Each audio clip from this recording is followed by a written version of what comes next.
राधे राधे। आज हम इस वीडियो में अक्षय तृतीया के विषय में चर्चा करेंगे। और अक्षय तृतीया, जिस तिथि का नाम ही है अक्षय, अक्षय का मतलब होता है कभी भी नष्ट न होने वाला।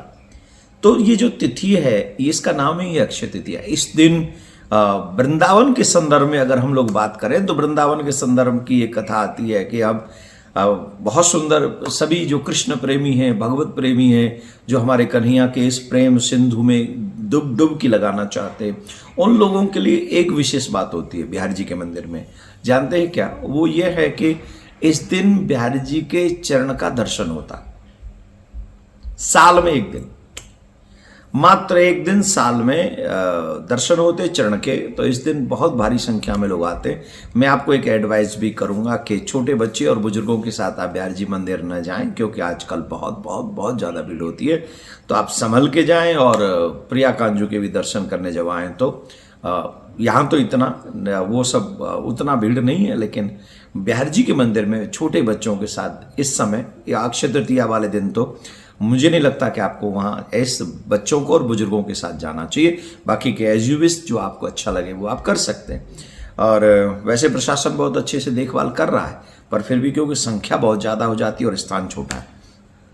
दूसरा, अक्षय तृतीया के लिए एक कहानी आती है भविष्य पुराण में। उस भविष्य पुराण के अनुसार एक वैश्य, वो कहीं पढ़ रहे थे अक्षय तृतीया के विषय में, तो उन्होंने पढ़ा कि आज के दिन किया हुआ भजन, आज के दिन किया हुआ यज्ञ, आज के दिन किया हुआ तप, आज के दिन किया हुआ दान पुण्य वो अक्षय होता है।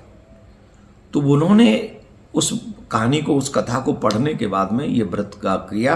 अक्षय तृतीया पे उन्होंने गंगा स्नान किया। गंगा स्नान करने के बाद वेदज्ञ ब्राह्मणों को, भजनानंदी ब्राह्मणों को, गायत्री जाप करने वाले ब्राह्मणों को बुलाया और ब्राह्मणों को बुलाकर उन्होंने अन्न इत्यादि, भोजन इत्यादि उनको दान दिया, दक्षिणा इत्यादि, वस्त्र इत्यादि दान किए और जब तक जीवित रहे वो दान करते रहे। फिर भविष्य पुराण की कथा अनुसार ऐसा आता है कि वही वैसे अगले जन्म में एक राजा बने आकर, और वहाँ भी उनका वो सद्व्यवहार ठीक रहा, फिर उनका कल्याण हुआ।